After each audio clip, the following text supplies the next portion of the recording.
Hello everyone, এই মুহূর্তে যারা আমাকে ফলো করতেছেন তাদের সবাইকে আমি ধন্যবাদ জানাচ্ছি। ঘরের সাজের পক্ষ থেকে আমি আপনাদেরকে আন্তরিকবাদ জানাচ্ছি। আমি আপনাদেরকে ধন্যবাদ দিচ্ছি যে এজন্য অনেকে আছেন অনলাইনে এখন অর্ডার করতেছেন, অনলাইন থেকে কেনাকাটা করতেছেন, মাল নিচ্ছেন। এজন্য আপনাদেরকে ধন্যবাদ জানাচ্ছি।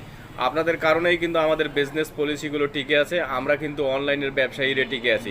কিন্তু কিছু কিছু কাস্টমার আছে যাদের ব্যবহার দেখলে বিজনেসটাকে করার ইচ্ছা জাগে না, মন মানসিকতা নষ্ট হয়ে যায়। কারণ হচ্ছে কি, আপনারা যখন একটা পণ্যের অর্ডার করেন তখন আমরা অনেক খুশি হয়ে পণ্যটাকে সুন্দরভাবে প্যাকেটিং করি, সাজাই এবং তারপরে কিন্তু আমরা কুরিয়ার সার্ভিসে দিয়ে দেই এবং তারাও কিন্তু সযত্নে আপনার মালটাকে 2-3 দিনের মধ্যেই কিন্তু আপনার বাসায় এবং হাতে পৌঁছায় দেয়। তো এজন্য আপনাদেরকে কিন্তু অর্ডারটা কনফার্ম করে দিতে হবে। অনেকে আছেন রাইডার চলে গেলে, মাল নিয়ে গেলে আপনারা ফোন ধরেন না, ফোন রিসিভ করেন না। অনেকে ফোন ধরে বলেন যে আমি অর্ডার করিনি, আপনার ছেলে অর্ডার করছে, আপনার বন্ধু অর্ডার করছে। তো এক্ষেত্রে ভাই আমাদেরকে কিন্তু খারাপ লাগে।